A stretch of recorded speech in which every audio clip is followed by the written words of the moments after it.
শোনেন, আপনি বিদেশ যান, আমি আপনার জন্য আরো 7 বছর অপেক্ষা করবো। চলে না বলছে পরপুরুষের সাথে কথা বলবি না। পরপুরুষ মানে? আপনি তো তার সাথে আমার বিয়ে ঠিক করছেন। কোনো বিয়ের সাথে তার সাথে হবে না।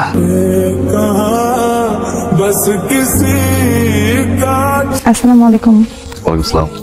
বসির কাকা, তোমার মা আসলো কালকে, আসলো না যে? আসলে আমার পরীক্ষা চলতেছে তো, এর জন্য আসেনি। পাস করো নাকি আগের মতোই ফেল টেল করো? স্কুলে তো আমি ফেল করতাম ইচ্ছা করে, কারণ আমি শুনছি ফেল করলে বাবা মা জোর করে বিয়ে দেবে, তাই ফেল করতাম। তাহলে কয় বছর পাস করলো যে? কারণ এই কয় বছর আমি বিয়ে করতে চাইনি, তাই পাস করছি। তবে এখন মনে হইতেছে আবার ফেল করা লাগবে, কারণ আমি চাই এখন আমাকে আবার বিয়ে দিয়ে দেখ। ভালো, ফেল করা ভালো, মাঝে মাঝে ফেল করা উচিত। আইসো বাড়িতে আমার সাথে দেখা করো। হ্যাঁ, আপনি আসেন বাড়িতে। আসসালামু আলাইকুম। আব্বার কোথায় কি বাকি আছে, কে কয় টাকা পায়, এই লিস্ট একটু কালকে আমার দিও, টাকাগুলো পরিশোধ করে দিয়ে। আপা কি কস? ঠিকই কইছস, কতলা দিন চলে গেল, দেখ তুই যেটা ভালো মনে করস। ভাইজান, আমারও এটাই মনে হয়, দেনাগুলা শোধ করে দিলে ভেজাল শেষ। জিনুর ব্যবসা কেমন চলে? ব্যবসা ভালো না, কিন্তু আমার একটা মাথার মধ্যে কিন্তু ব্যবসার একটা বুদ্ধি যদি আছে। লাখ পাঁচেক টাকা হইলে আগরবাতির ব্যবসা মারাত্মক লাভ। আপনি তো ভাবছিলেন আপনার লাগেজ ভর্তি টিয়া লইছে, এর দিয়ে ব্যবসা করবেন কেন? তো তুমি কি তা ভাবছিলা তোমার লিগে একটা স্বর্ণ লইছে লাগেজ বরিয়া? আপনি কিন্তু বেশি বাড়াবাড়ি করে কথা বলতেছেন। আর চুপ করেন তো আপনারা। আপনারা কি শুরু করছেন? আমার ভাইটা 2 দিন হয়ে এসে সারা পারে নাই, আর আপনাদের মধ্যে একজন স্বর্ণ একজন টাকা, মানে কি সমস্যা? কি মগের মূল্য নাকি সবকিছু? আমরা বাইরে বাইরে কথা কইতেছি, আপনারা তো লাগে কেরে? ও আচ্ছা, আপনারা ভাইরা ভাইরা মিলে গেছেন, তাহলে আপনারা এই পিঠ ডলেন। আপা চলো। আপনি তো অনেক কিছু ভাবি রাখছেন, ভাবেন আমি কোনো কিছু ভাবি না। তবে একটা ভাবছি, দক্ষিণখানে তো জায়গাটা আছে, ধান চাষ খুব ভালো হয়। আমি এর মধ্যে আঙুর আউশ ধান লাগে 5% জায়গা যেটা রাস্তার পাশে আছে, এর মধ্যে ছোট্ট করে একটা করি ছোট্ট, এই জায়গাটার মধ্যে ফ্যাক্টরি দিয়ে আলাম।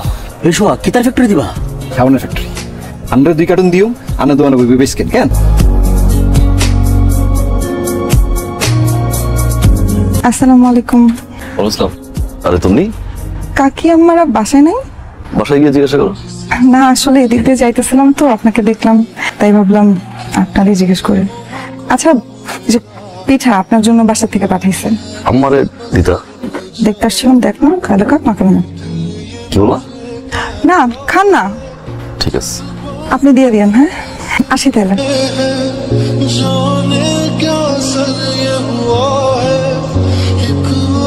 কি হয়েছে? আপনি জামা কাপড় গোছাতেছেন কে? কি হয়েছে কইবেন তো, জামা কাপড় গোছাতেছেন কি লিগা? যেই বাড়িতে জামাইয়ের কোনো সম্মান থাকে না, এই বাড়িতে থাকি আর কোনো লাভ আছে? আমি বাইরে যাইতেছি। তো আপনি বাড়িতে যাইতেছেন, আমি আপনার লগে যাবো, আমি ব্যাগ গোছাই। আরে তুমি বাড়ি যাইবা কিনবে? তোমার ভাই আইছে, তোমার আব্বু মারা গেছে, এখন তুমি এখানে থাকবা, তোমার বাইরে আদর আপ্যায়ন করবা, আনন্দ ফুর্তি করবা, 1-2 মাস থাকো, এরপরে আমি তোমার আইলেও যাবো। একা একা কি বিড়বিড় করতেছেন? কখন থেকে ডাকতেছি খাবার রেডি করে, আসেন না কেন? খাইতেন? আমি খাইতাম না। খাইতেন না? ঠিক আছে, এই এদিকে কি কইবেন কোন? যান, আসো আসো আসো, বসো আসো। তুই কথা কই, আর আব্বু মারা গেছে। কি? আপনার আবার মারা গেছে? আল্লাহ, আজকে দুপুর বেলায় তো কথা বললাম, কখন এই সর্বনাশটা হইলো? আল্লাহ, আমি আজকে কথা কইছি সত্যি। আর আব্বু মারা যাবে কি? হ্যাঁ, এখনো জীবিত আছে। আমি বলতাম চাইছি তোমার আব্বু মানে তো আমার আব্বু, তোমার আব্বু মারা গেছে না, আই কি তারে কোনোভাবে আর আব্বুর থেকে কম পাইছি? শোকটা কাটাই উঠতে পারতেছি না। আমার শ্বশুর যতদিন বাচ্চা আছি ততদিন আমার সম্মান আছে। আমার শ্বশুর মরি আছে, আমার সম্মানটা মরি আছে। কে রে, তোমার এই বাপের ফ্যামিলির মধ্যে কি আমি দায়িত্ব পালন করছি না? এত তেনা না পেছায়া কি কইতে চাই, কথাটা সরাসরি কর। আরে লোকে মুখে শুনতে হয়, আব্বু মারা যাওয়ার পর যার যে জায়গা সম্পত্তি আছে এগুলো ভাগাভাগি হইব, এটা কোনো কথা? সব তো বুঝলাম, আপনি সানটা কি বলেন তো? তোমার ছোট বোন জামাই আছে না, সোহাইকা, ওই আরামজাদা বলে তোমার 42 খানি ক্ষেতটা আছে না, এই ক্ষেতের মধ্যে সাবানের ফ্যাক্টরি করবো, আমারে 2-3 কার্টুন সাবান হাতে। এটা তো তোমার বোন জানে, তোমারে কইছে? কইতো না, বুঝো না তো? তুমি তো একটা ব্যাগ কো। আমি তোমার সুখী রাখছি না? খানা দানা কাপড়ে চোপড়ে কোনো দিক দিয়ে আমি তোমার কমতি রাখছি না। তাহলে তুমি তোমার জায়গা সম্পত্তি লই কথা বলা উচিত। কেন? খা ভাই মুড়িটা, গরম গরম রং চা। আহারে, কতদিন পর আমরা সব ভাই বোন একসাথে। মামুন, তোর একটা কথা কইতে চাইছিলাম। তুই কি মনে করস না করস, আসলে কি হম, আব্বা তো মারা গেল কয়দিন হইলো, আমাদের জমি জায়গাগুলা, এখন এই জমি জায়গাগুলা কি দেখশন করব? আমি তো কিছুই বুঝতেছি না। সুমন দেখাশোনা করলাম থেকে আমি কি এগুলা কিছু বুঝি না, আমি তো ছোট মানুষ। আমার লয় কথা কই দেখি জমিগুলো বর্গা দিয়ে দিই। আয় ভাইজান, এইটা আপনি কি কইলেন? আমগো জমি আপনি বর্গা দিবেন, এটা কোনো কথা হইলো? বর্গা দিলে তো আমাদের সব জমি জায়গা বেদখল হয়ে যাবো। তার থেকে আমি কই আইন অনুসারে আমাদের সব ভাই বোনের মধ্যে জমিটা ভাগাভাগি হয়েছে।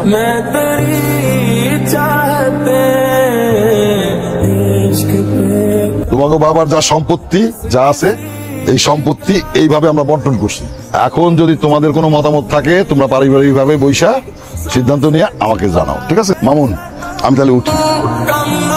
ভাইজান এত মিষ্টি কিসের? মেয়ে আমার মাশাআল্লাহ রূপবতী গুণবতী, রান্না বান্না সেই রকম হাত। আপনার ছেলে তার কি নাই? জমি জমা সহায় সম্পত্তি, বিদেশে ভিসা, টাকা পয়সা, আদব লেহাজ সবকিছুই তো আছে। আমি কথাটা মামুন রে বলছিলাম, সে তো এখন বিয়ে করতে চাইতেছে না। তুই বিদেশে থাকোস, বিদেশে গেলে হয়তো 2 বছর আসবি না, তোর বিয়ের বয়স থাকবো। আর এরকম মেয়ে তুই পাবি, এগুলো করলে আমার মনে হয় বুঝবো। আমি মামুন রে আবার বলবো। কই থাও সারাদিন? আমি কই যাই আর না যাই এটা জানার তোমার কোনো অধিকার নাই। আমার যেইখানে ইচ্ছা আমি সেই জায়গায় যাবো, আমার যা ইচ্ছা আমি তাই খাবো। আমারে তুমি কখনোই জিজ্ঞাসা করবে না যে আমি কোথায় গেছি। কি উল্টো পাল্টা কথা বলতেছিস তুই? আমি কি কই তুমি বুঝো না? আমি যে এই বাড়ির একটা ছোট পোলা, সেই ব্যাপারে কারো কোনো খেয়াল আছে?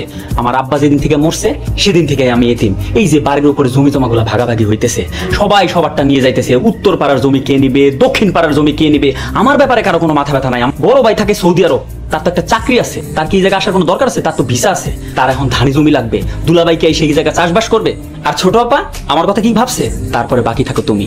আমি যে বাড়ির একটা ছোট পোলা, আমি পড়াশোনা করি, আমার তো একটা খরচ বরচ লাগে। জমিগুলা ভাগ বাটোয়ারার সময় কি তুমি একবার বলছো যে আমার ভালো জায়গাটা সময়ের জন্য রাখ?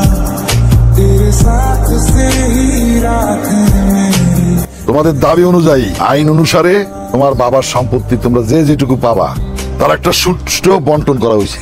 সোনালী, তোমার ভাগে পড়ছে ওই মেন রোডের 22% জমি। আর সীমা, তোমার ভাগে পড়ছে দক্ষিণ পাড়ার ওই বিটাটা, আর দক্ষিণ পাড়ার বিটার নিচে যত দানি জমি আছে সব। আলহামদুলিল্লাহ। আর ভাবি, আপনার ভাগে পড়ছে এই বাড়ির পিছনে যে বিটাটা ওইটা, আর মূল বিটার 25% যে বিটাটা আছে এই বিটাটা এটা সুমনের নামে। সালাম ভাই, আমার মামুনের ভাগ কোনটা? ভাবি, মামুনের ভাগটা আছে। মামুন একটা জায়গা চায় নিছে, সেই জায়গাটা সারা আর যা কিছু আছে সেগুলি সব ভাই বোনদের মধ্যে বন্টন করে দিতে। কিন্তু ওই জায়গাটা মামুন জীবনের কোনো কিছুর বিনিময়ে আচ্ছাড়া করবো না। এই মেয়ে, আপনি এটা কি কইছেন? আপনি হইলেন আমিন সাহেব, আপনি আইনের লোক, আপনি যা জমি জমা আছে সব এর মধ্যে রাখবেন। আঙ্গুরে দিয়ে নো, আমাকে এই জমি আঙ্গুরে দিলেন না, অথচ ভাগ বাটোয়ারা করে দিলেন। দামি জমি আমরা জানি না, জাপার জমি ছিল। এই বিচার ডিসপি সেটা মানতাম না। এই বাড়ির একটা দাঁড়া মানি আমার বেরো যেত না। কে মা একটা কথা বল না কেন? কথা কই না কেন? আমার বাপের আর অন্য কোন জায়গায় জমি ছিল? কই তুমি তো আমাদেরকে এতদিন বলো নাই যে আমার বাপের আর অন্য কোন জায়গায় জমি ছিল? যা জমি জায়গা ছিল সমস্ত কিছু আমিন সাহেবের সামনে এই জায়গায় ভাগাভাগি হবে। সালাম ভাই, আমার জানা মতে তো ওর বাপের আর কোনো সম্পত্তি নাই, তাহলে মামুন কোন জমিটা রাখছে ওদেরকে একটু জানান। মা বাড়ি যেখানে কবর দিছি না তার পাশে আপনার কবরের জমি রাখা আছে। আপনাকে দুজনের পায়ের পাশে যে খালি জায়গাটুকু সেই জায়গাটুকু মামুন চায় নিছে। আমি জানি তুমি আমার পছন্দ করো, আর তুমি এটাও জানো যে পছন্দ আমিও করি। আম্মা বললো বসির কাকা আর কাকি নাকি কালকে বাসায় গেছিল বিয়ের বিষয়ে কথা বলতে। ভাবছিলাম দেশি থেকে যাবো, কিন্তু আমার একটু চাইতে হবে। আমি চাই না তোমার জীবনটা নষ্ট হোক। তুমি আর আমার জন্য অপেক্ষা করো, অন্য কোথাও বিয়ে করে ফেলো। আমি অন্য কোথাও বিয়ে করে ফেলবো মানে? 7টা বছর আমি আপনার জন্য অপেক্ষা করছি, আপনার সাথে কোনো রকম যোগাযোগ করতে পারি না। দেখা তো অনেক দূরের কথা। শোনেন, আপনি বিদেশ যান, আমি আপনার জন্য আরো 7 বছর অপেক্ষা করবো। তোর না বলছে পরপুরুষের সাথে কথা বলবি না। আব্বা, আমি তো মামুন ভাইয়ের সাথে কথা বলতেছি। চুপ! পরপুরুষ মানে? আপনি তো তার সাথে আমার বিয়ে ঠিক করছেন। কোনো বিয়ে শাদী নাই। সে ফকির, 7 বছর প্রবাসে ছিল, একটা টাকাও সে রাখতে পারে না, কোনো ক্যাশ নাই, দানবীর হয়েছে। আব্বা কি বলতেছেন এগুলো? আপনি উল্টাপাল্টা কথাবার্তা। একটা থাপ্পড় দিয়ে তোর দাঁত ফালাই দেবো, ফাঁসি জানি কথা। বাপে উল্টা পাল্টা কথা বলতেছে।